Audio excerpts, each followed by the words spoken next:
रात के 11 बज रहे थे और रितिका अकेले सुनसान सड़क पर चलती जा रही थी। उसके दोनों तरफ दूर दूर तक जंगल फैले हुए थे। रितिका बार बार पीछे भी पलटकर देख रही थी और फिर चलती जाती। आज इतनी देर हो गई कि मुझे ऑटो तक नहीं मिला। एक तो पूरा दिन ऑफिस में बॉस ने खराब कर दिया। ऑलरेडी सर दर्द कर रहा है और अब पैर भी दर्द करने लगे। कुछ कदम चलने के बाद अरे हाँ, याद आया, राहुल कुछ कह रहा था। यहाँ आगे कोई बरगद का पेड़ है, वहाँ से शॉर्टकट है जो सीधा हमारी कॉलोनी के पीछे वाली गली में निकलता है। मैं एक काम करती हूँ, शॉर्टकट ले लेती हूँ, जल्दी पहुँच जाऊंगी, वरना तो मैं अगली सुबह ही घर पहुँच पाऊंगी। कुछ आगे जाकर ही रितिका को बहुत ही बड़ा और घना बरगद का पेड़ दिखा और उसे देखकर रितिका खुशी से बोली, बस यहीं से जाना है। वह तुरंत बरगद के पेड़ से लगे पगडंडी पर चल पड़ी जो जंगल के बीच से होकर गुजरती थी। आधे रास्ते पर आने के बाद रितिका को डर लगने लगा था। उसे लग रहा था जैसे दोनों तरफ जंगल से कई जोड़ी आंखें उसे घूर रही है। तभी उसे लगा जैसे कोई उसके पीछे चल रहा है। रितिका के बढ़ते कदम अचानक थम गए और उसने पीछे पलटकर देखा तो ऐसा लगा जैसे कोई साया बड़ी तेजी से गुजरा हो। रितिका का दिल जोरों से धड़कने लगा। उसके चेहरे पर पसीने की बूंदें चमकने लगी थी। वह अपने कदम तेज तेज बढ़ाती जा रही थी। तभी उसे बाइक की आवाज सुनाई दी। इस वक्त यहाँ बाइक की आवाज सुनना रितिका के लिए बहुत हैरानी की बात थी। लेकिन पीछे देखा तो पीछे से एक बाइक आ रही थी और वो बाइक रितिका के कुछ आगे जाकर रुकी और बाइक से उतरा एक बड़ा ही गुड लुकिंग सा लड़का। पहले तो रितिका को घबराहट हुई, लेकिन फिर उसने सोचा चलो कोई इंसान तो दिखा। तब तक वो लड़का चलता हुआ रितिका के पास आ चुका था और उसने कहा, आप रात के इस वक्त ऐसी जगह पर क्या कर रही हैं मिस? मेरा नाम रितिका है, मैं आईटी कंपनी में काम करती हूँ। दरअसल आज मुझे लेट हो गया तो मुझे कोई सवारी नहीं मिली और यहाँ से शॉर्टकट है, इसलिए मैं यहाँ से आ गई। इतना कहते कहते रितिका को अचानक से तेज ठंड का एहसास होने लगा। वो अपना हाथ सहलाते हुए अपने मन में बोली, अचानक ठंड कैसे हो गई? अब तक तो सब ठीक था। इतने में वो लड़का मुस्कुराता हुआ अपना हाथ आगे बढ़ाकर बोला, मेरा नाम बादल है। इत्तेफाक से आज मुझे भी देर हो गई थी तो मैं भी शॉर्टकट के चक्कर में इधर से जा रहा था। अच्छा हुआ आप मुझे मिल गई। वैसे ये रास्ता रात के वक्त अकेले आने जाने वालों के लिए ठीक नहीं है, जमाना बहुत खराब है। आइए मैं आपको आगे तक छोड़ दूं। पहले तो रितिका को लगा मना कर दे, ऐसे किसी अनजान के साथ जाना ठीक नहीं होगा। लेकिन फिर उसने सोचा कि ऐसे सुनसान जंगल में जानवरों का शिकार बनने से तो अच्छा है कि किसी अजनबी के साथ आगे तक चली जाए। रितिका बादल के साथ उसकी बाइक पर बैठ गई। रास्ते भर बादल अपने बारे में बताता रहा। उसने बताया कि वो जमींदारों के खानदान से है। उसके घर वाले शहर में नौकरी करना, अपने गांव से दूर रहना इन चीजों को पसंद नहीं करते और चाहते हैं कि वो गांव आकर जमींदारी संभाले। लेकिन बादल को अपना करियर बहुत प्यारा था, इसलिए वो अकेला ही यहाँ रहता है और इवेंट मैनेजमेंट कंपनी में काम करता है। बादल अकेले ही बोलता जा रहा था। उसने जरा सा पीछे मुड़कर देखा तो रितिका उसकी पीठ पर सर लगाए अपनी आंखें बंद कर शायद वो सो गई थी। तभी बादल ने अचानक से बाइक को ब्रेक लगाया और ब्रेक लगने से रितिका हड़बड़ाकर उठी। आंखें खोलते ही रितिका ने जो सामने देखा उससे वो कांप उठी। उसने देखा कि बाइक के आगे एक लाइन से कई काले साए खड़े हैं। वो सब सर से पैर तक काले लबादे में थे, सिर्फ उनकी लाल आंखें चमकती ही दिख रही थी। यह देख रितिका कांप उठी। उसने बादल का हाथ पकड़ते हुए कहा, बादल ये सब क्या है? इसलिए मैंने तुमसे कहा था ये जगह रात में अकेले जाने आने के लिए ठीक नहीं है। बादल की आवाज में अजीब सी दर्द थी। रितिका ने बादल की आंखों में देखा तो रितिका के देखते ही देखते बादल की आंखें भी लाल होकर चमकने लगी थी और ये देखकर रितिका चीख पड़ी और चीखती हुई बेहोश होकर गिर गई। अगली सुबह जब रितिका की आंख खुली तो वो अपने घर में थी। अपने बेडरूम में रितिका हड़बड़ाकर उठी और चारों तरफ देखकर बोली, मैं घर कैसे आ गई? और वो बादल, वो काले साए। इतने में रितिका की मम्मी कमरे में आई और बोली, अब कैसी तबीयत है? मेरी तबीयत तो ठीक है, लेकिन मैं घर कैसे आई? मैं तो हाँ, तुम तो जंगल में बेहोश पड़ी हुई थी। वो तो भला हो उस लड़के का, क्या नाम बताया था उसने अपना? हाँ, बादल। कह रहा था तुम उसे जंगल में मिली थी और उसने तुम्हें लिफ्ट दी। अपनी बाइक से लेकर आ रहा था और तुम बाइक पर ही सो गई थी और फिर एकदम से चीखने लगी और चीख कर बेहोश हो गई। बहुत डरा हुआ था बेचारा कि कहीं तुम्हें कुछ हो ना जाए। उसने बताया कि तुम्हारी आईडी पर तुम्हारे घर का एड्रेस लिखा था। उसकी मदद से वो तुम्हें घर तक छोड़ने आया। लेकिन बेटा एक बात कहूँ, किसी भी इमरजेंसी में जंगल से मत आया करो। तुम नहीं जानती उस जंगल के बारे में कैसी कैसी अफवाहें उड़ती हैं। कहते हैं वहाँ रक्त चूसों का साया है, जिन्हें तुम अंग्रेजी में वेम्पायर कहती हो। अगर तुम्हारे साथ बादल नहीं होता तो जाने क्या होता। रितिका की मम्मी उसके कमरे से चली गई, लेकिन रितिका अभी भी हैरान परेशान सी बैठी थी। क्या वाकई वो नींद में सपना देख रही थी? उसी वक्त उसके मोबाइल पर एक मैसेज आया किसी अनजान नंबर से। रितिका ने देखा तो उस पर लिखा हुआ था, आज शाम मैं तुम्हारा इंतजार उसी बरगद के पेड़ के पास करूंगा, बादल। यह देखकर रितिका हैरान थी कि बादल के पास मेरा नंबर कैसे आया। रितिका को बहुत ज्यादा घबराहट होने लगी थी। उसे बादल कुछ सही नहीं लग रहा था और उसने सोचा, कहीं ये मेरा पीछा तो नहीं कर रहा है? पहले से मेरे बारे में सारी इन्फॉर्मेशन उसने निकाल ली हो। नहीं, मैं कहीं नहीं जाऊंगी, बल्कि आज मैं ऑफिस ही नहीं जाऊंगी। यह फैसला करके रितिका चुपचाप घर में पड़ी रही। उसी रात खाना खाने के बाद जब रितिका अपने कमरे में आई तो उसे लगा जैसे उसके बालकनी में कोई है। पहले रितिका को लगा कि शायद हवा में पर्दा हिला है, लेकिन उसे जब कोई साया नजर आया तो वो धीरे धीरे बालकनी के खिड़की की तरफ बढ़ी। एकदम से बादल सामने आया और बादल को देखकर इससे पहले कि रितिका चीखती, बादल ने रितिका के मुंह पर हाथ रखते हुए कहा, श्श्श, चीखना मत, वरना तुम्हारे घर वाले मुझे पीट देंगे। तुम यहाँ इस तरह से चोरों की तरह मेरे घर में क्या कर रहे हो? मैंने तो तुमसे कहा था आज शाम मिलना, तुम आई नहीं तो मुझे फिक्र हो रही थी, इसलिए मैं आ गया। अच्छा, कल रात ही तो तुम मुझसे मिले हो और तुम्हें मेरी इतनी फिक्र हो रही थी कि तुम मेरे घर ही आ गए। बादल रितिका को गौर से देखता हुआ बोला, नहीं रितिका, कल से तो तुम मुझे जानती हो, मैं तो तुम्हें बहुत पहले से जानता हूँ। सच कहूँ तो मैं तुम्हें बहुत चाहता हूँ। यह सुनकर रितिका हैरानी से बादल की तरफ देखती रही और बादल ने कहा, तुम्हें यकीन नहीं हो रहा है ना? रुको, मैं तुम्हें दिखाता हूँ। उसके बाद बादल ने अपने फोन में रितिका की ढेरों तस्वीरें दिखाई जो काफी पुरानी थी। तो जाहिर सी बात थी, बादल रितिका के पीछे बहुत पहले से था। और बादल आगे बोला, मैं कल भी तुम्हारे सामने नहीं आता क्योंकि मैं जानता हूं तुम मुझे एक्सेप्ट नहीं करोगी। तुम जैसी पढ़ी लिखी शहरी लड़की भला मुझ जैसे गांव के लड़के को क्यों पसंद करोगी? लेकिन कल जब तुम्हें मुश्किल में देखा उस जंगल में तो रहा नहीं गया। बादल की बात सुनकर रितिका हैरान भी थी और उसके चेहरे पर शर्म की लाली भी दिख रही थी। मैं तुमसे कल कॉफी शॉप में मिलती हूँ, इससे पहले कि कोई तुम्हें देखे और सच में तुम्हारी पिटाई हो जाए। चले जाओ। जाते हुए बादल ने अपनी जेब से एक छोटा सा बॉक्स निकालकर रितिका को देते हुए कहा, ये तुम्हारे लिए।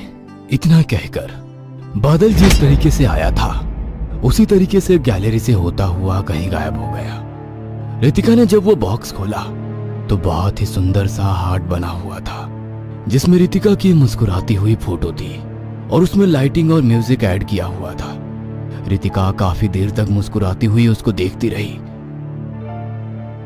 शाम को जब वो कॉफी शॉप में पहुंची तो बादल पहले से उसका इंतजार कर रहा था और उसे देखकर रितिका बोली, तुम काफी देर से वेट कर रहे हो? काफी देर से नहीं, काफी सालों से। रितिका शर्मा कर मुस्कुरा उठी और फिर अपने बैग से एक छोटा सा गिफ्ट बॉक्स निकालकर, कल तुम मेरे लिए गिफ्ट लाए थे तो मैंने सोचा क्यों ना मैं भी तुम्हारे लिए कुछ लूं। ये तुम्हारे लिए। बादल एक्साइटेड होता हुआ उस गिफ्ट को लेकर खोलने लगा और खोलकर देखा तो सिल्वर के पेंडेंट से बना बादल का नाम लिखा हुआ था। उस पेंडेंट को हाथ में लेते ही वह बादल के हाथों से छूट गया। क्या हुआ? बादल जबरदस्ती मुस्कुराता हुआ बोला, कुछ नहीं, बहुत अच्छा है। इतना कहकर बादल ने जल्दी से वो लॉकेट अपने जेब में रख लिया और अपना हाथ पीछे कर लिया। बादल का हाथ पूरी तरीके से जला हुआ था। रितिका को बादल कुछ अनकंफर्टेबल लग रहा था। मैं तुमसे बाद में मिलूंगा, इतना कहकर वो बड़ी तेजी से चला गया। रितिका को समझ नहीं आया कि आखिर ये क्या हुआ। रितिका के पास से निकलकर बादल हवा की तेजी के साथ आगे बढ़ता जा रहा था। वह उसी बरगद के पेड़ के पास पहुंचा और अजीब तरीके से आवाज निकालने लगा। बादल की आवाज के साथ ही वहां कई काले साए मौजूद हो गए। उन सब ने बादल को घेर लिया और बादल अपना हाथ आगे बढ़ाते हुए बोला, चांदी, चांदी छुआ है मैंने। वह काले साए बादल के इर्द गिर्द गोल गोल घूमने लगे और फिर उसे घेर कर उसके ऊपर झुक गए।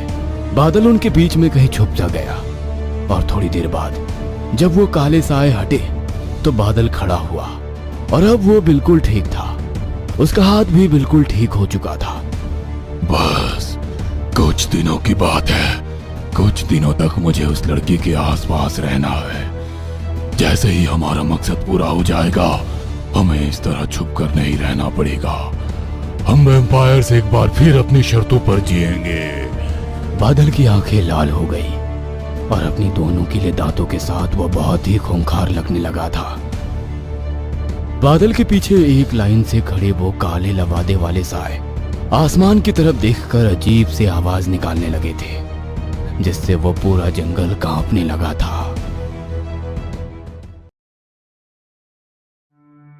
बादल रितिका के साथ अपनी नजदीकी बढ़ाने लगा। कभी वो साथ खाना खाने जाते तो कभी घूमने। जल्द ही रितिका को बादल पर पूरी तरीके से यकीन हो चुका था और रितिका ने फैसला कर लिया था कि वो अपने घर वालों से बादल को मिलवाएगी। लेकिन रितिका का एक्स बॉयफ्रेंड अनुज, जिसे रितिका और बादल की नजदीकी बिल्कुल अच्छी नहीं लग रही थी, वह किसी भी हालत में रितिका को वापस पाना चाहता था। रितिका ने उसकी बुरी आदतों की वजह से ही उसे छोड़ा था और अब अनुज को लग रहा था कि वो कैसे भी करके रितिका और बादल का रिश्ता तोड़वा दे। एक शाम बादल रितिका से मिलकर लौट रहा था और अनुज अपने एक दोस्त के साथ बादल का पीछा करने लगा ताकि वो अकेले में बादल को डरा धमका सके। अनुज बादल का पीछा करते करते जंगल वाले रास्ते में आ चुका था। बादल उसी विशाल बरगद के पेड़ के पास जाकर रुका और अपने साथियों को आवाज देने लगा। जल्द ही कई सारे साए वहां मौजूद हो गए। बादल अपने साथियों के साथ था। तभी उसे लगा जैसे कोई उस पर नजर रख रहा है और उसने देखा दो लड़के जो पेड़ के पीछे छुपे इन लोगों को ही घूर रहे हैं। बादल ने जैसे ही उन लड़कों को पलटकर देखा, लड़के वहां से भागे और बादल के होठों पर एक क्रूरता भरी मुस्कुराहट आ गई और वो हवा की तेजी के साथ लड़कों के सामने जाकर खड़ा हो गया। बादल के दो पहने दांत और लाल आंखें देखकर उन दोनों लड़कों की हालत खराब हो गई थी। वह घबराते हुए वहां से भागते।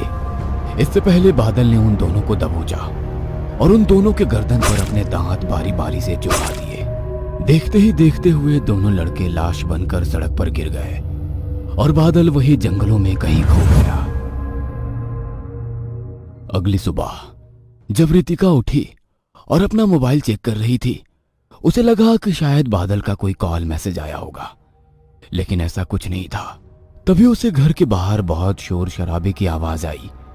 पूछने पर पता चला कि दो लड़कों की मौत उस जंगल में हो गई है।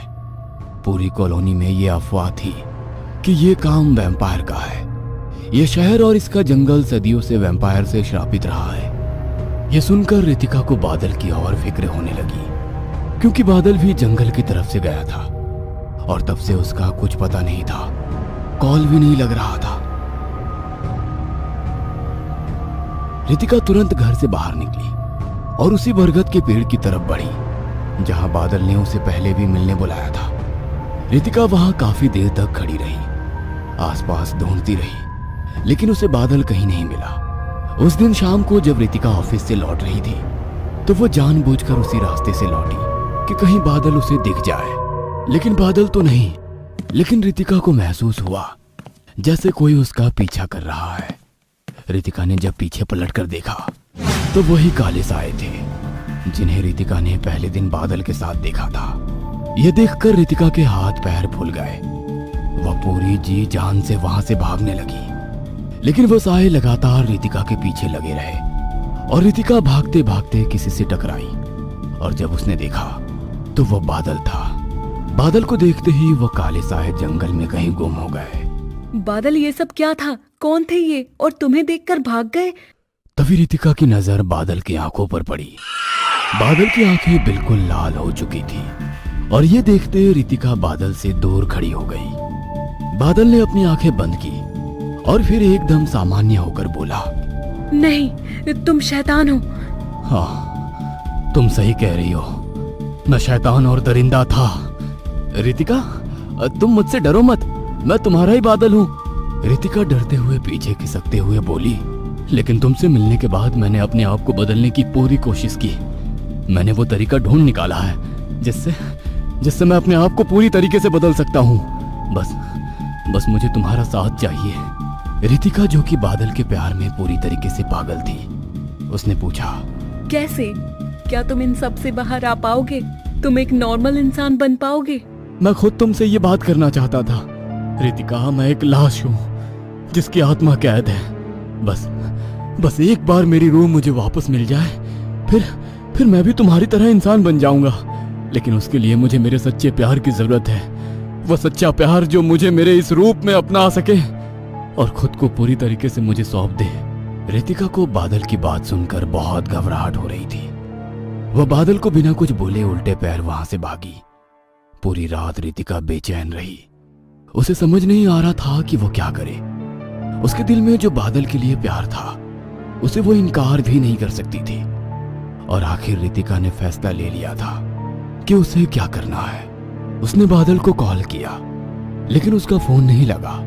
रितिका उस दिन पूरे दिन बादल को कॉल और मैसेज करती रही, लेकिन बादल का कुछ पता नहीं था। 2 दिन निकल गए। तीसरे दिन खुद बादल का कॉल आया और रितिका ने रोते हुए कहा, तुम ऐसे कैसे कर सकते हो? तुम्हें पता है मुझे तुम्हारी कितनी फिक्र हो रही थी। मैं कुछ भी करने को तैयार हूँ। बताओ क्या करना होगा मुझे तुम्हें पाने के लिए? आज रात ठीक 12 बजे उसी बरगद के पेड़ के पास आ जाना। आधी रात को चारों तरफ चांद की रोशनी फैली हुई थी। सुनसान रात और जंगल से आते जानवरों की आवाज से रितिका को डर लग रहा था, लेकिन वो फिर भी उस बरगद के पेड़ तक पहुंची तो उसने देखा वहां एक निशान बना हुआ था जो भीतर जंगल की तरफ इशारा कर रहा था। रितिका डरते हुए उस तरफ बढ़ी। वो अब जंगल के बीच पहुंच चुकी थी।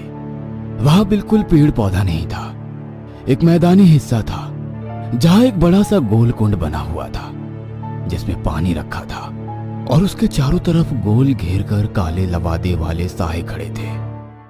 उन सब के बीच में उस कुंड में एक बड़ी विशाल मूर्ति खड़ी थी।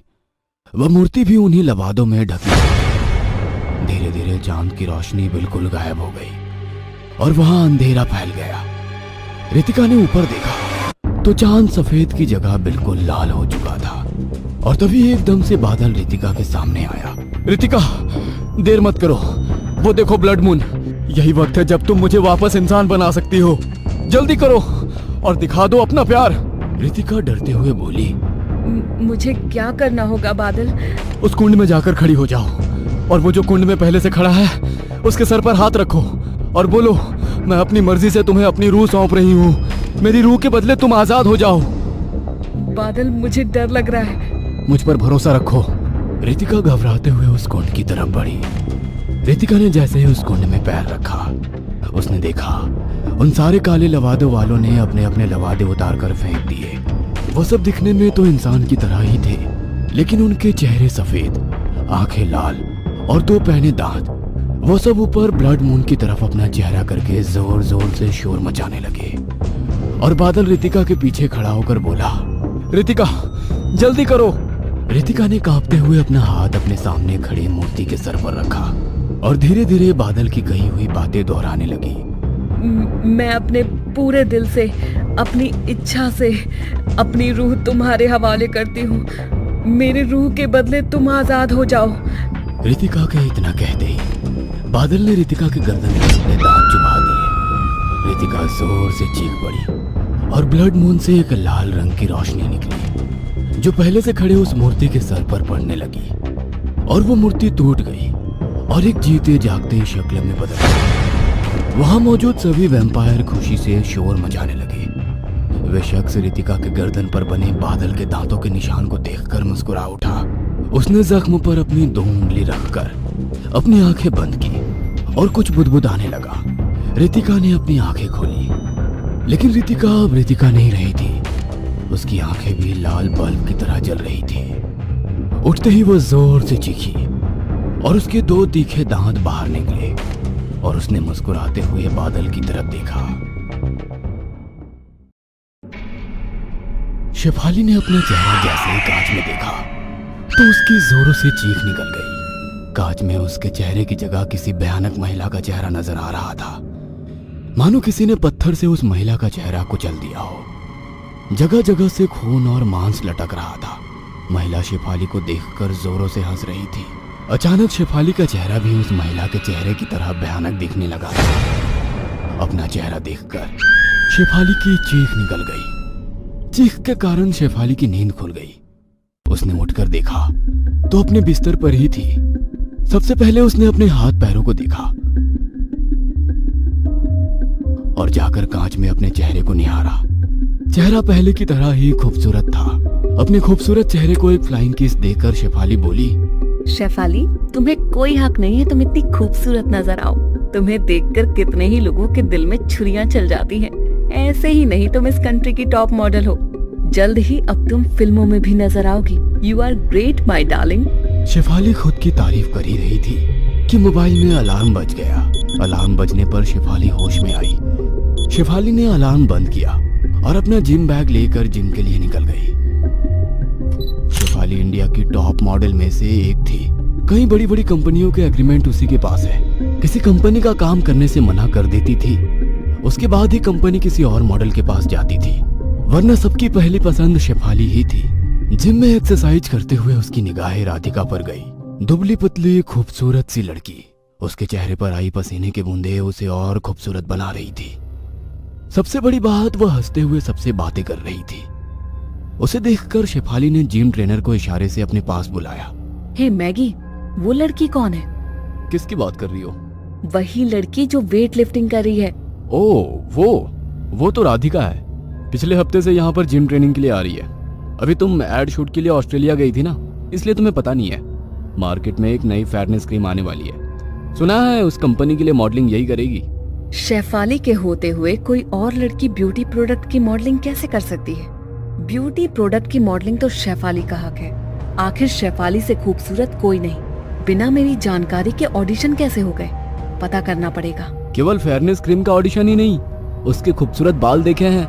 How beautiful she is. Hair oil के लिए भी मॉडलिंग करने वाली है।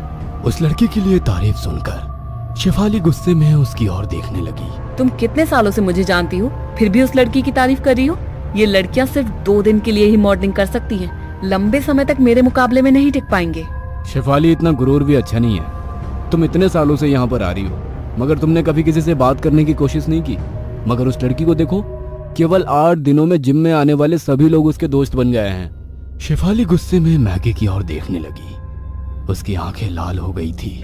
आज तो मेरे सामने किसी लड़की की तारीफ कर दी, मगर आज के बाद किसी की तारीफ की तो मुझसे बुरा कोई नहीं होगा। Shefali is best. कहकर शेफाली अपना जिम बैग उठाकर अपने घर गई। गुस्से में उसे कोई होश नहीं था। गुस्से में अपने घर के बार में गई और रेड वाइन पीने लगी। अचानक से ध्यान आया कि रेड वाइन से नहाने से त्वचा भी खूबसूरत हो जाती है। उसने रेड वाइन से बाथ टब भरा और उससे नहाने लगी। उसकी आंखों में अजीब सी चमक थी। कुछ दिनों बाद शेफाली को हर ओर से राधिका की तारीफ सुनने को मिल रही थी। अब राधिका का क्रेज सभी कंपनी को हो रहा था। धीरे धीरे सभी लोग शेफाली को भूल रहे थे। यह बात उसको खटक रही थी। कैसे भी उसे अपनी खोई हुई प्रतिष्ठा वापस हासिल करनी थी। अपने घर पर एक कोने में बैठे वह सोच रही थी। सोचते हुए अचानक वह बहुत जोर से हंसने लगी। उसके हाथ में वाइन का गिलास था, जिसे उसने हाथों में ही तोड़ दिया। उसके हाथों से खून निकलने लगा। अपने हाथों के बहते हुए खून को वो चाट रही थी। अगले दिन जिम में जब वो राधिका से मिली तो बिल्कुल बदली हुई थी। मुस्कुराते हुए उसने आगे बढ़कर राधिका को गले लगा लिया। मैं तुम्हारे लिए बहुत खुश हूँ राधिका। जब मैं नई नई इंडस्ट्री में आई थी ना, तब मैंने भी तुम्हारी तरह मेहनत करके अपना मुकाम हासिल किया था। ईश्वर करे तुम्हें भी जल्द ही कामयाबी की मंजिल हासिल हो। शेफाली की बातें सुनकर राधिका मुस्कुराई, मगर मैगी आश्चर्य से उन दोनों की ओर देख रहा था। वो लड़की कभी किसी से सीधे मुंह बात नहीं करती, आज मुस्कुराकर किसी को गले लगा रही है। जरूर कोई ना कोई तो राज होगा। मगर शेफाली सच में बदल चुकी थी। वह राधिका से ही नहीं बल्कि सबसे हंसकर मिलती थी। लगता है इस नकचड़ी को अकल आ गई है। हमेशा खुद में ही गुम रहने वाली लड़की आज दूसरों की इज्जत कर रही है। हाँ यार, बात तो तुम्हारी सही है। मैं भी पिछले 4 सालों से इस जिम में आ रहा हूँ, मगर कभी शेफाली को किसी से हंसते हुए बात करते नहीं देखा। कुछ दिनों के बाद शेफाली जिम में अनाउंस करती है, हे गाइस, मुझे मॉडलिंग में आए हुए 6 साल हो गए हैं। आज से 6 साल पहले मैंने अपना एड साइन किया था। इन 6 सालों की कामयाबी को सेलिब्रेट करने के लिए मैंने अपने फार्म हाउस पर एक छोटी सी पार्टी रखी है। आप सब लोग भी पिछले 5 सालों से मेरी फिटनेस जर्नी का हिस्सा रहे हो। यदि आप लोग मेरी खुशी सेलिब्रेट करने के लिए आएंगे तो मुझे अच्छा लगेगा। शेफाली बुलाए और हम लोग ना आए, ऐसा हो सकता है? हम लोग उस पार्टी में जरूर आएंगे। शेफाली सभी लोगों को इनवाइट करने के बाद राधिका के पास स्पेशली पहुंचती है और उसका हाथ अपने हाथों में लेकर बोली, राधिका प्लीज तुम्हें कल जरूर आना है। मेरा खूबसूरत फार्म हाउस तुम्हें बहुत पसंद आएगा। क्यों नहीं, मैं जरूर आऊंगी। राधिका के हाँ कहने पर शेफाली चेकिंग रूम में अपने हाथ की लगी चोट को फिर से खोदकर खून निकालकर चाटने लगी। अगले दिन सभी लोग शेफाली की पार्टी में पहुंचे। पार्टी में बहुत रौनक लगी हुई थी। ढेर सारे रिपोर्टर्स भी वहां मौजूद थे। सभी पार्टी को कवर कर रहे थे। शेफाली, हमने सुना है कि अब आपको कोई नए ऐड नहीं मिल रहे हैं। शेफाली गुस्से में उस रिपोर्टर की ओर देखती है। तुम रिपोर्टर के पास किसी की पर्सनल लाइफ में झांकने के अलावा कोई काम नहीं होता क्या? यहाँ इतने सारे सेलिब्रिटी आए हैं, उनके बारे में बात करने के बजाय मेरी पर्सनल लाइफ को डिस्कस कर रहे हो। मैम, हमारा वो मतलब नहीं था। हम तो केवल इतना जानना चाहते हैं कि आपने ऐसी पार्टी 2 साल पहले रखी थी जब आपके करियर को बीट करने के लिए नई मॉडल चारुलता आई थी। उस पार्टी के बाद चारुलता का कोई अता पता नहीं मिला। इस पार्टी के बाद नई उभरती मॉडल राधिका भी गायब ना हो जाए। अपनी जुबान पर लगाम दो, अपनी हद भूल रहे हो। सब जानते हैं चारुलता ने पार्टी की रात में बहुत सारी ड्रिंक कर ली थी। इतनी मुफ्त की शराब उसे हजम नहीं हुई और ना जाने कहां जाकर मर गई। मिडिल क्लास लोगों को जब भी मुफ्त का मिलता है तो उन्हें आसानी से हजम नहीं होता। No more questions please. Party पूरे शराब पर चल रही थी। सभी लोग बहुत एंजॉय कर रहे थे। शेफाली अपने हाथ में एक ड्रिंक लेकर राधिका के पास पहुंची। राधिका, ऐसे चुपचाप क्यों खड़ी हो? पार्टी एंजॉय करो। Have drink please. No ma'am, I can't drink. तुम अभी अभी इंडस्ट्री में आई हो, तुम्हें शायद पता नहीं कि पार्टी में ड्रिंक को ना नहीं किया जाता। Let's try it. Sorry ma'am, मैं नहीं ले सकती हूँ। कोई भी प्रोफेशन आपको कुछ भी ऐसा करने पर मजबूर नहीं कर सकता जो करना आपकी मर्जी के खिलाफ हो। फिर तो ये ड्रिंक है, वैसे भी सेहत के लिए हानिकारक है। जानबूझकर सेहत के साथ खिलवाड़ क्यों? राधिका की बात सुनकर शेफाली मुस्कुराकर वहां से चली जाती है और बाथरूम में जाकर दोबारा कांच के गिलास से अपना हाथ का घाव खोद लेती है और निकलता हुआ खून पीने लगती है। मन ही मन सोच रही थी कि राधिका तो ड्रिंक भी नहीं करती, अब इसे रास्ते से कैसे हटवाऊंगी।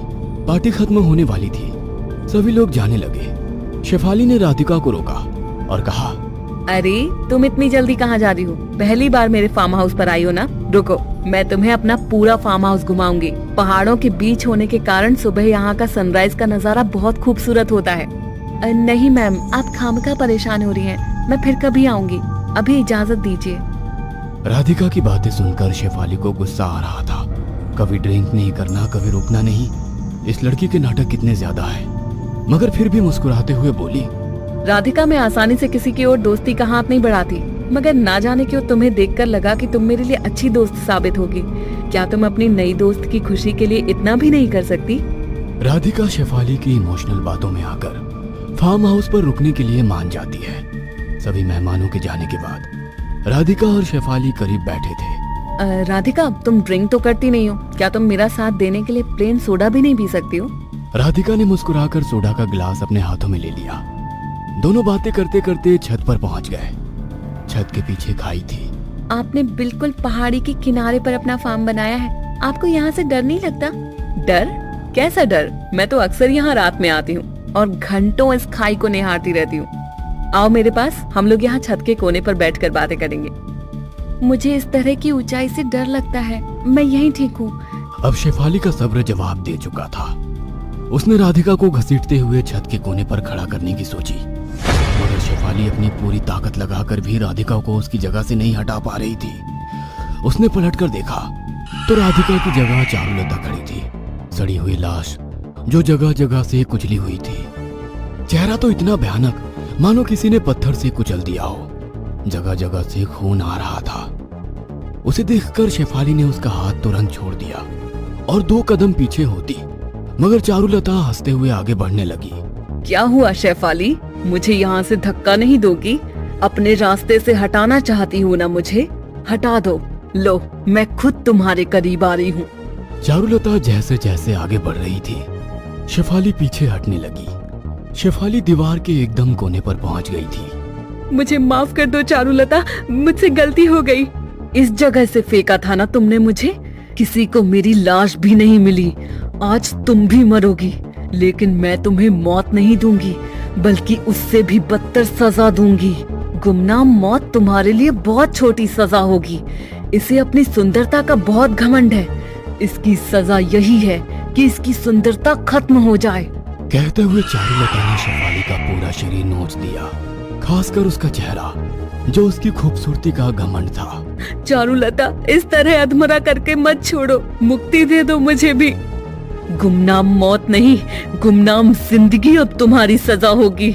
ना तुम ठीक से जी पाओगी और ना ही मर पाओगी। किसी के सामने जाने में भी तुम्हें शर्म आएगी। तुम्हारे कर्मों की सजा है कि तुम जीवन भर अकेली रहो। चारुलता के श्राप के कारण शेफाली अब बदरंग जिंदगी जीने पर मजबूर हो गई। एक दो बार मरने की कोशिश करी तो चारुलता की आत्मा ने उसे मरने नहीं दिया। मैक्सिको के शानदार होटल रूम में बैठे हुए तीन दोस्त मैक्स, सैम और जिमी अपने अपने मोबाइल और लैपटॉप पर बड़ी ही गंभीरता से कुछ सर्च कर रहे थे। तभी जिमी एक्साइटेड होते हुए अपना फोन दिखाकर बोला, गाइज ये देखो मुझे क्या मिला है। मुझे पता है हमें अपना काम सबसे पहले कहाँ से शुरू करना है। Doll island. हम दोनों भी उसी के बारे में देख रहे हैं। घोस्ट हंटर के तौर पर यह हमारा पहला आउट ऑफ कंट्री प्रोजेक्ट होगा, और अगर इसमें हम सक्सेसफुल रहे, ट्रस्ट मी, हमारा नाम वर्ल्ड बेस्ट घोस्ट हंटर्स में आएगा। आई कांट वेट कि हम लोग डॉल आइलैंड पर जाकर उन डॉल्स के बीच में क्या राज छिपा है वो ढूंढे। तभी रूम का बेल बजा और जिमी ने जैसे ही दरवाजा खोला, सामने एक बड़ी ही खूबसूरत सी नीली आंखों वाली मैक्सिकन लड़की खड़ी थी। जिमी पहले तो कुछ देर तक उस लड़की को घूरता रहा और फिर उसने पूछा, yes miss, tell me, how can I help you? Hi, my name is Alina. You guys are from India, right? Yes we are from India, but how? Jimmy इतना बोला ही था कि उस लड़की ने जिमी को एक तरफ किया और कमरे में आकर सोफे पर बैठी हुई बोली, तुम लोग मुझसे हिंदी में बात कर सकते हो। तुम्हें कोई मैक्सिकन टू इंग्लिश और हिंदी गाइड चाहिए थी ना? मैक्स उस लड़की के फ्रैंक अंदाज से बड़ा ही इम्प्रेस दिख रहा था। उसने मुस्कुराते हुए कहा, हमें डॉल आइलैंड घूमने के लिए गाइड तो चाहिए थी, बट हमें नहीं पता था कि यहाँ की गाइड खुद डॉल जैसी होती होगी। इतना कहकर मैक्स अलीना को ऊपर से नीचे तक देखने लगा। मैक्स की बात सुनकर अलीना उसकी आंखों में देखती हुई बोली, और तुम्हें पता होना चाहिए कि यहाँ की डॉल सिर्फ डॉल्स नहीं होती। डॉल से बचकर रहो। क्या पता किसी डॉल की नजर में आ गए तो वो तुम्हें उसी डॉल आइलैंड पर लेकर चली जाए। अलीना ने इस बात को इस तरीके से कहा था कि मैक्स को पसीना आने लगा था। उसने घबराकर पूछा, क्या मतलब है तुम्हारा? अलीना हंसते हुए उठकर खड़ी हो गई और बोली, कल सुबह तुम लोग रेडी रहना। और वो चली गई। रात में खाना खाने के बाद सैम, जिमी और मैक्स अपने अपने रूम में जाकर लेट गए।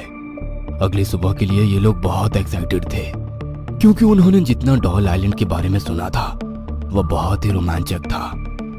मैक्स अपने कमरे में बेसुध सा सोया हुआ था। तभी आधी रात के करीब ऐसा लगा जैसे उसके कमरे का दरवाजा खुला है और कोई धीरे से उसके कमरे में आया है। मैक्स ने आंखें खोली तो उसके कमरे में अंधेरा था। उसने नाइट बल्ब जलाकर देखने की कोशिश की, लेकिन उसके कमरे में कोई नजर नहीं आया।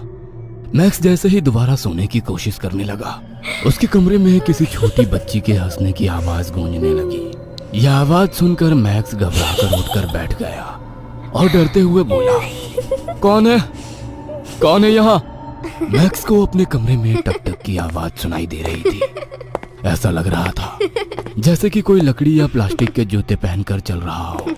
इससे पहले कि मैक्स कुछ समझ पाता, उसका बेड जोर जोर से हिलने लगा और उसके बेड के नीचे से किसी के हंसने की आवाज गूंजने लगी। मैक्स तुरंत अपने बेड से नीचे उतरा और उसने धीरे से झांक कर अपने बेड के नीचे देखा। जैसे ही अपने बेड के नीचे देखा, ख्वाब से पीछे हो गया। उसके बेड के नीचे बहुत सी डॉल बैठी खिलखिलाकर हंस रही थी और देखते ही देखते वो डॉल मैक्स के चारों तरफ आ गई। कमरे में आने वाली टक टक की आवाज उन डॉल्स के चलने से हो रही थी। डॉल्स उसके सर पर चढ़ गई और उसके कंधे पर कूद गई और मैक्स के कान में जोर जोर से हंसने चिल्लाने लगी। मैक्स उन्हें इधर उधर हटाने लगा। छोड़ दो, दूर हटो। उसकी नजर सामने बेड पर गई जहां बैठी अलीना हंसते हुए कह रही थी, क्या हुआ तुम्हें? तुम्हें तो डॉल बहुत पसंद है ना? मैक्स की आंखें डर से बड़ी हो गई। जिमी, सैम, मुझे बचाओ। वो जिमी, इतनी जोर से चीख सैम, रहा था मुझे कि बचाओ। उसकी आवाज पूरे लॉबी में जिमी, गूंजने लगी थी। सैम, जल्दी मुझे जिमी और बचाओ। सैम के अलावा होटल के स्टाफ और आसपास के रूम से भी कुछ लोग उसके कमरे के दरवाजे को पीटने लगे थे। मैक्स की ऐसी हालत नहीं थी कि वो अपने कमरे के दरवाजे को खोल पाता और होटल स्टाफ ने कमरे के दरवाजे को तोड़ा तो देखा कि मैक्स अपनी आंखों को बंद किए चिल्ला रहा है। जिमी और सैम उसके पास आए और उसको हिलाते हुए बोले, मैक्स, क्या हुआ? क्यों चिल्ला रहे हो? मैक्स ने जब अपने दोस्तों को देखा तो घबराते हुए बोला, वो अलीना यही थी, उसके साथ बहुत सी डॉल्स थी। वो डॉल्स मुझे मारने की कोशिश कर रही थी। अब वो दोनों कमरे में चारों तरफ देखने लगे। जिमी बोला, यहाँ तो कोई भी नहीं है। मैक्स को यकीन नहीं हो रहा था कि ये सब क्या है। हम जब से इंडिया से निकले हैं तुम सिर्फ डॉल्स और आइलैंड के बारे में पढ़ रहे हो। ये सब तुम्हारे दिमाग का वहम है और कुछ नहीं। एक काम करो, तुम मेरे साथ चलो, मेरे रूम में आकर सो जाओ। सैम उसे अपने रूम में लेकर चला गया। उन सब के मैक्स के कमरे से निकलते ही मैक्स के कमरे के दरवाजे पर एक गुड़िया ने झांक कर देखा और मुस्कुराती हुई दरवाजा बंद कर दिया। अगली सुबह भी मैक्स बहुत ज्यादा घबराया हुआ था। सैम और जिमी उसे चीयर अप कर रहे थे। सैम ने कहा, अब तो अपने सपनों की जगह पर जाने वाला है डूड। बस कुछ ही देर की बात है। जैसे ही अलीना आएगी हम सब निकल जाएंगे। शट अप गाइस, ये कोई मजाक नहीं है। मैंने कल अलीना को देखा था। अरे अभी पता चल जाएगा, एक बार अलीना आ जाए। तभी दरवाजा नॉक हुआ। लगता है अलीना आ गई। जिमी ने जैसे ही दरवाजा खोला उसने देखा सामने होटल के स्टाफ के साथ उन्हीं की उम्र का एक लड़का खड़ा था। Yes, tell me. Sir, did you need a guide to go to Doll Island? This is mister Xavier, he will be your guide. ये सुनकर जिमी के होश उड़ चुके थे। उसके ही नहीं, रूम में बैठे मैक्स और सैम ने जब ये सुना तो वो दोनों भी घबरा गए थे। But our guide was miss Alina who met us last evening. Where is she? No man, I am your tour guide come translator, Mexican to Hindi and English. Okay, come in. Xavier अंदर आया तो उसने देखा max और Sam दोनों ही Jimmy की तरह nervous लग रहे थे। जेवियर ने पूछा, Hey guys, what happened? क्या तुम लोगों को मेरा यहाँ होने से प्रॉब्लम है? मुझे लग रहा है मैक्स कल रात को जो बात कर रहा था वो सही था। कहीं वो लड़की, ओ माय गॉड, मतलब हमारे यहाँ आते ही हमारे साथ वो एक्सपीरियंस हुआ है जिसके लिए हम यहाँ आए हैं। श्श, चुप रहो। अभी मैक्स ये सुन लेगा तो वो आइलैंड पर नहीं जाएगा और हमारा प्लान चौपट हो जाएगा। तीनों ही जेवियर के साथ डॉल आइलैंड के लिए निकल गए थे। उन्हें हर जगह केवल डॉल ही डॉल दिख रही थी। ऐसा लग रहा था जैसे वो सारी डॉल्स कुछ कहना चाहती हैं, वो बोल रही हैं। कभी कभी तो उन्हें ऐसा भी लग रहा था जैसे वो हंस रही हैं, आपस में बातें कर रही हैं। कभी किसी की पलक झपकती हुई महसूस हो रही थी। जेवियर इन तीनों के चेहरे के एक्सप्रेशंस को देखता हुआ बोला, Guys, don't be afraid. ये बोलते हुए अचानक जेवियर को लगा, इसको क्या हो रहा है? ये आउट ऑफ बैलेंस क्यों हो रहा है? Come on. जेवियर पूरी कोशिश कर रहा था कार को सीधी चलाने की, लेकिन उसकी कार अपने आप एक तरफ मुड़ गई और ये देखकर मैक्स और उसके दोनों दोस्त बहुत घबरा गए। मैक्स घबराते हुए बोला, जेवियर, ये क्या है? जेवियर को लगा कि कहीं ये लोग बहुत ज्यादा डर ना जाए, इसलिए उसने कहा, जस्ट किडिंग मैन, अब मैं तुम लोगों को बहुत अच्छी जगह ले जाएगा। हालांकि जेवियर के चेहरे पर घबराहट साफ बता रही थी कि उसे खुद नहीं पता कि कार कहाँ जा रही है। इस वक्त ये लोग एक घने जंगल में थे जहां पर बहुत पुराने पुराने और अजीबोगरीब आकृति के पेड़ लगे हुए थे जो अपने आप में बहुत ही डरावने थे। सूरज की रोशनी वहां बहुत कम पहुंच रही थी। उसी से दूर एक टूटा फूटा कॉटेज था। मैक्स चारों तरफ देखता हुआ बोला, ऐसी जगह पर ये कॉटेज कैसे? उसके इतना कहते ही जेवियर कोई जवाब नहीं देता। उनकी गाड़ी बंद पड़ गई। जेवियर ने बहुत कोशिश की गाड़ी स्टार्ट करने की, लेकिन स्टार्ट नहीं हुई और उसने घबराकर कहा, ओ गॉड, अब यहाँ से हमें पैदल ही आगे बढ़ना होगा, जल्दी निकलो यहाँ से, ये जगह सेफ नहीं होता। जेवियर कार से उतरा और इन सबको भी जल्दी उतरने को बोलकर जल्दी जल्दी कदम बढ़ाने लगा। आखिर क्यों यहाँ हर जगह ऐसा मंजर देखने को मिलता है? इस आइलैंड में सबसे ज्यादा हॉन्टेड प्लेस यही है। कहते हैं इस पूरे आइलैंड की डॉल्स यहीं से कंट्रोल होती है। इस जगह पर डॉल्स की स्पिरिट होती है जो रात को यहाँ से बाहर जाती है और अलग अलग डॉल्स को जिंदा करती है। फिर सुबह होते होते वापस वो स्पिरिट यहाँ लौट कर आ जाती है। ये चारों उस कॉटेज के आगे से गुजर रहे थे। तभी मैक्स को लगा जैसे कॉटेज की खिड़की में कोई खड़ा है।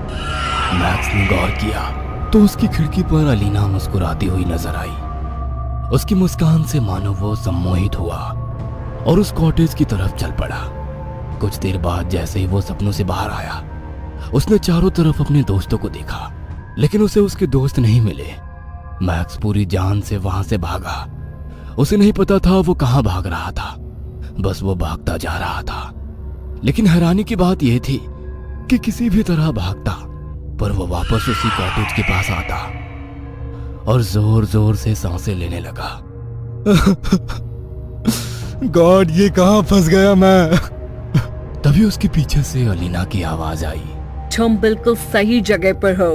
तुम्हें तो डॉल पसंद है ना, और आखिर डॉल आइलैंड आकर तुम्हें तुम्हारी डॉल तो मिलनी ही चाहिए। अपने पीछे अलीना को देखकर मैक्स को पसीने आने लगे। उसने डरते हुए कहा, नहीं, देखो, मुझे माफ कर दो।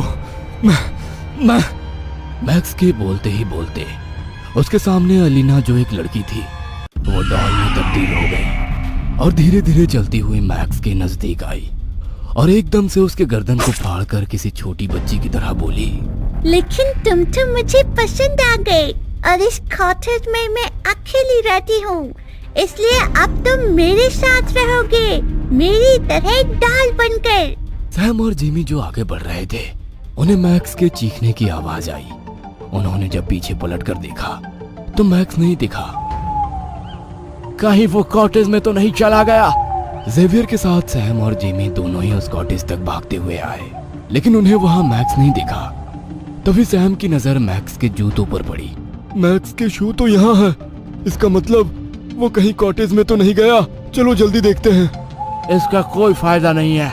देखो, मैंने कहा था ना, ये सबसे डेंजर प्लेस है, लेकिन तुम्हारा दोस्त नहीं माना। अगर अपनी जान प्यारी है तो यहाँ से निकलो, वरना हम में से कोई यहाँ से लौट कर नहीं जाएगा। हम यहाँ से सीधा पुलिस स्टेशन जाएंगे, क्योंकि मुझे पता है कि मैक्स कॉटेज में ही है। देखो माय फ्रेंड्स, इस जगह पर 1 मिनट भी नहीं रुक सकता, और मैं तुम लोगों को बता दूं कि पुलिस भी कुछ नहीं कर सकता है। तुम लोगों को अगर अपने मन का पीस के लिए पुलिस का हेल्प चाहिए तो तुम लोग ले सकता है। आखिर है क्या इस जगह पर? ये पूरा आइलैंड गुड़ियों से भरा हुआ है, बाकी कहीं कोई प्रॉब्लम नहीं हुई। इतने सारे लोग यहाँ आते हैं, वो सब तो गुम नहीं हुए। गाइस, मैं तुम लोगों को पहले बताना चाहता था, लेकिन तुम लोग मेरा बात नहीं मानता। ये आइलैंड सिर्फ इसलिए फेमस नहीं है कि यहाँ पर डॉल्स टंगी हुई है। इस जगह पर जो डॉल्स है वो नाइट में उनकी रूह निकलकर शहरों में घूमती है और इंसानों को चुनती है, और उन लोगों को यहाँ तक लेकर आते हैं और फिर डॉल्स बना देते हैं। हो ना हो तुम्हारा वो दोस्त मैक्स भी इन डॉल्स के चपेट में आ गया है। तुम बता रहा था ना, कल तुम्हारे पास कोई गाइड आई थी। हो ना हो वो कोई ह्यूमन नहीं थी, वो डॉल थी जो अपने शिकार की तलाश में निकली थी, और उसने तुम्हारे दोस्त को सेलेक्ट किया था। क्या बकवास है ये? ऐसा कुछ नहीं होता। माना हम घोस्ट हंटर्स हैं, हमारा काम है भूतों को पकड़ना, लेकिन हम भी जानते हैं इस तरह की कोई चीज नहीं होती। ये सब बस लोगों को डराकर पॉपुलर होने का तरीका है। तभी जिमी को लगा जैसे कोई उसे आवाज दे रहा है। उसने जब देखा तो उसे कॉटेज के विंडो पर अलीना के साथ मैक्स खड़ा दिखा, और देखते ही देखते दोनों डॉल में बदल गए। ये सब देख तीनों डर गए। जैसे ही वो गाड़ी में बैठे, अचानक गाड़ी के छत पर कुछ गिरने की आवाज आई। वह छत से होते हुए बोनट पर आ गिरी। यह तीनों खौफ भरी नजरों से बोनट पर गिरे उस चीज को देख रहे थे, जो कि एक डॉल थी, और उसने बिल्कुल मैक्स की तरह ही कपड़े पहने हुए थे। गाइस, हम साथ आए थे तो साथ ही रहेंगे। इतना कहकर वो डॉल हंसने लगी। जेवियर ने पूरी स्पीड से गाड़ी स्टार्ट की और वो डॉल एक तरफ गिर गई, लेकिन उसके पीछे डॉल की भयानक हंसी रह गई। एक लड़का तेजी से सड़क पर भागे जा रहा था। उस अंधेरी रात में चारों तरफ सन्नाटा पसरा हुआ था। बीच जंगल में से गुजरती हुई रोड के अगल बगल लंबे घने पेड़ थे। वहां पर केवल उसके भागने से ही हो रही कदमों की आवाज और उसके हाफने की आवाज आ रही थी। दूर कहीं मानो कोई रो रहा था। धीरे धीरे किसी के सिसकने की आवाज तेज होती जा रही थी। दूर तक भागने के बाद वो एक पेड़ के नीचे खड़ा हो गया और मुड़कर देखने लगा। कोई उसके पीछे तो नहीं है, मगर वहां दूर तक किसी को ना देखकर उसे चैन की सांस आई, मानो किसी मुसीबत को बहुत पीछे छोड़ आया हो। तभी किसी ने उसके कंधे पर धक्की दी। उसे लगा कि पेड़ के पीछे कोई है। जैसे ही उसने झांक कर देखा, वहां कोई नहीं था। वह इधर उधर उस शख्स को ढूंढने लगा जिसने उसके कंधे पर थपकी दी थी। तभी उसके ऊपर पेड़ पर से पानी टपकने लगा। उसने वो पानी की बूंदें हाथ में ली तो वो पानी नहीं बल्कि खून था, स्याह लाल खून। खून देखकर उसकी चीख निकल गई। चीख सुनकर उस पेड़ पर से एक साथ कई सारे चमगादड़ उड़ने लगे। उनके एक साथ उड़ने से वहां का शांत माहौल बेचैनी देने वाले शोर में बदल गया था। कुछ पल के बाद शांति हो गई, मगर अभी भी उसका दिल जोरों से धड़क रहा था। उसे कुछ समझ में नहीं आ रहा था कि उसके साथ क्या हो रहा है। हिम्मत करके धीरे धीरे आगे बढ़ा। तब उसे दोबारा एहसास हुआ कि उसके पीछे कोई चल रहा है, मगर उसने पलटकर नहीं देखा।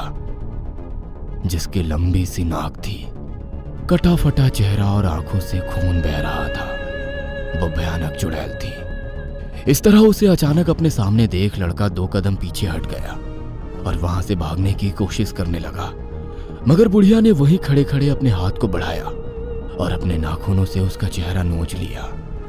उसे अपने शरीर पर किसी के चलने का एहसास हुआ तो उसकी नजर अपने चारों तरफ पड़ी। वह चारों तरफ से बड़ी बड़ी मकड़ियों से घिरा हुआ था। सारी मकड़ियां उसके ऊपर चढ़ने लगी और उसकी चीख से पूरा जंगल गूंज उठा। एक ही पल में मकड़ियों ने उसके शरीर का पूरा मांस खा लिया। हड्डियों का कंकाल छोड़कर वहां से गायब हो गई। क्या बकवास है ये? लैपटॉप बंद करते हुए विभा ने अपने पास बैठे वैभव से कहा, इसमें बकवास क्या है? अच्छी भली तो कहानी है। कितने इंटरेस्टिंग तरीके से वो भूतनी सामने आई थी। ओह, देखकर तो मुझे अभी भी डर लग रहा है। मेरे हाथ के रोंगटे खड़े हो गए थे उसे देखकर। दिल जोरों से धड़क रहा था। ओह, ये भूत प्रेत ना सब बकवास बातें हैं, ऐसा कुछ भी नहीं होता। ये तो मूवी बनाकर लोगों को डराते हैं फिल्म मेकर्स। तूने कभी सुना है कि ये लोग सच में होते हैं? क्या कभी किसी ने देखा है इनको? वैभव गुस्से में विभा की ओर देखने लगा और बोला, तुम मान या मत मान, भूत तो होते हैं। कहते हुए उसकी आंखें लाल हो गई। मैं नहीं मानती। हाँ, जल्दी तुझे इन सब के होने का एहसास होगा, तब तू मेरी बातों पर यकीन करेगी। हाँ, कराओ मुझे एहसास, तभी तुम्हारी बात मानूंगी। कहते हुए विभा जोरों से हंस रही थी। कुछ दिनों बाद रात के 10 बज रहे थे। अपनी एक मीटिंग खत्म करते करते विभा को निकलने में देर हो गई थी। वो कार में बैठकर खुद से बोली, Vibha madam, it's too late. 10 तो आपको पुणे में ही बज गए। मुंबई पहुंचते पहुंचते 1 बज जाएगा, फिर वहीं से सुबह ऑफिस। सारी जिंदगी झंड हो रखी है। ये प्राइवेट जॉब से तो सरकारी नौकरी अच्छी है, कम से कम टाइम की लिमिट तो होती है। यहाँ तो टाइम की कोई लिमिट ही नहीं है। यदि कल ऑफिस के लिए लेट हो गया तो हाफ डे लगा देंगे, मगर ये नहीं देखेंगे कि कल देर रात तक ऑफिस की मीटिंग अटेंड की है। विभा खुद से बातें कर ही रही थी, तभी उसके फोन पर उसके बॉयफ्रेंड और उसके कलीग वैभव का फोन आया। विभा, कहाँ हो तुम? अभी तक निकली या नहीं? कितनी देर में आओगी? यार वैभव, तुम भी गजब करते हो। तुम्हें पता है ना, 8 बजे तो मीटिंग ही चल रही थी।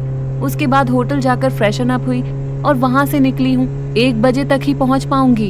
कितनी बार कहा है ड्राइवर को साथ लेकर जाया करो, मगर तुम्हें तो अकेले गाड़ी ड्राइव करने का शौक है। अब तुम मोबाइल को ब्लूटूथ से कनेक्ट करो और मुझसे बात करती रहो। तुम्हें पता है ना मुझे तुम्हारी चिंता हो जाती है। Please Vaibhav, don't treat me like a kid. वैसे ही मेरा मूड ठीक नहीं है, मीटिंग भी कुछ खास नहीं रही। मैं अभी बात नहीं कर रही, घर पहुंचकर मैं फोन करती हूँ। लिसन यार, मैं तुम्हें बच्चों की तरह ट्रीट नहीं कर रहा हूँ, मगर मेरी फीलिंग तो समझो। मुझे तुम्हारी फिक्र होती है। फिक्र करने से मैं जल्दी तो नहीं आ जाऊंगी। सुबह तुम्हारा ऑफिस है, सो जाओ, सुबह मिलते हैं। कहते हुए विवाह फोन रखी रही थी कि अचानक उसकी गाड़ी की डिक्की पर कुछ गिर गया। उसकी चीख सुनकर वैभव बोला, क्या हुआ? देखो, मैं बोल रहा था ना, तुम अकेली रहती हो तो मुझे चिंता होती है। तुम फोन रखो, मैं चेक करके देखती हूँ क्या है। बस यही तो डर लग रहा था, इसलिए मैं तुमसे बात कर रहा था। अभी कुछ दिन पहले ही मुंबई पुणे हाईवे पर एक लड़के का शव मिला था। कोई जानवर था या ना जाने कौन। शरीर पर मांस का एक टुकड़ा भी नहीं था, केवल कंकाल बाकी था। गाड़ी से बाहर मत निकलो, चुपचाप गाड़ी चलाओ।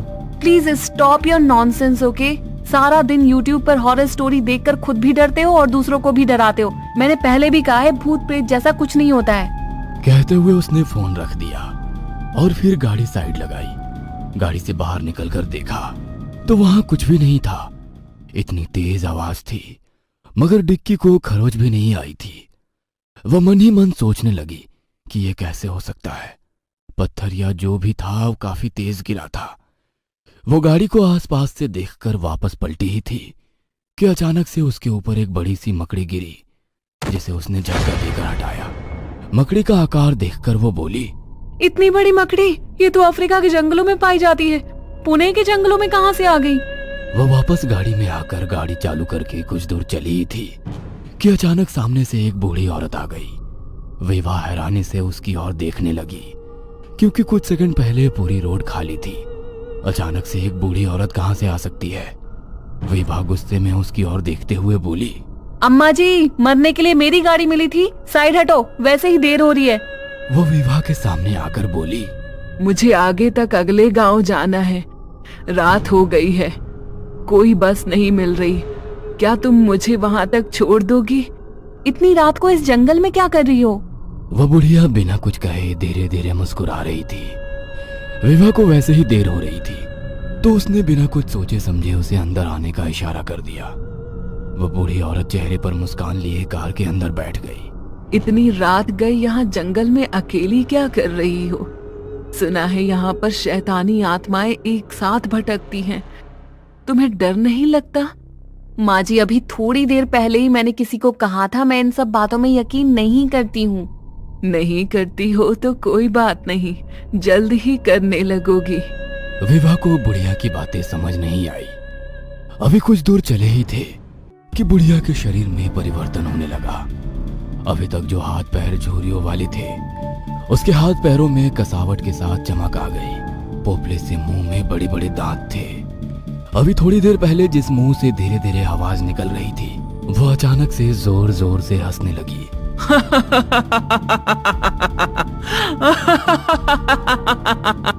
विवाह उसकी ओर देखकर डर गई। अभी थोड़ी देर पहले जहां एक निरीह बुढ़िया थी, उसकी जगह एक चुड़ैल बैठी हुई थी। अचानक उसे अपने सामने देखकर विवाह अपनी गाड़ी का संतुलन नहीं बना पाई और उसकी गाड़ी एक पेड़ से टकरा गई। कुछ सेकंड्स के बाद जैसे ही विवाह कुछ नॉर्मल हुई, गाड़ी से उतरकर भागने की कोशिश करने लगी, मगर दरवाजा पूरी तरीके से जाम था। कोशिशों के बावजूद दरवाजा नहीं खुल रहा था। उसे कुछ दिन पहले देखी गई मूवी का सीन याद आने लगा। चुड़ैल जोरों से हंसने लगी।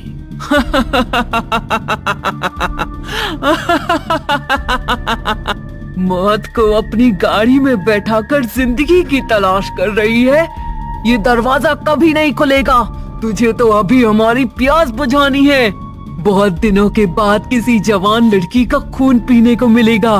मेरा शिकार कभी जिंदा नहीं बचा। कहते हुए उसने विवाह के हाथों पर नोच दिया। उसके हाथों से निकलता हुआ खून पीते हुए वो मुस्कुरा रही थी। अचानक एक झटके से गाड़ी का दरवाजा खुल गया। वो गाड़ी से निकलकर भागने लगी। पीछे पड़ी चुड़ैल उसे देखकर जोरों से हंस रही थी। कुछ दूर जाने के बाद उसने मुड़कर देखा तो वहां पर कोई नहीं था। एक पेड़ के नीचे खड़े होकर वो गहरी सांस लेने लगी। तभी वो चुड़ैल पेड़ पर से उल्टा लटक कर उसके सामने आ गई। उसे देख विवाह चीखते हुए भागने लगी। थोड़ी दूर जाकर वो एक पत्थर से टकराकर गिर गई। उसे अपने शरीर पर किसी चींटी के चलने का एहसास होने लगा। उसने अपने हाथों को झटका तो वहां पर बड़ी मकड़ी थी। उस मकड़ी से डरकर वो खड़ी हो गई। उसकी हालत देखकर चुड़ैल जोरों से हंस रही थी। दूर खड़ा वैभव भी मुस्कुरा रहा था। क्या हुआ? तुम तो इन सब चीजों पे यकीन नहीं करती हो, फिर डर क्यों रही हो? कहते हुए वो भी हंसने लगा। अचानक विभा की नींद खुल गई। वो जंगल में नहीं बल्कि अपने पलंग पर थी। उसके फोन पर वैभव का फोन आया। क्यों विभा, कैसा रहा तुम्हारा अनुभव? अब तो यकीन करोगी कि आत्मा होती है या अभी भी नहीं? कहते हुए वो जोरों से हंस रहा था। विभा की निगाह अपने कमरे की खिड़की पर पड़ी तो वहां पर वो बड़ी मकड़ी चल रही थी।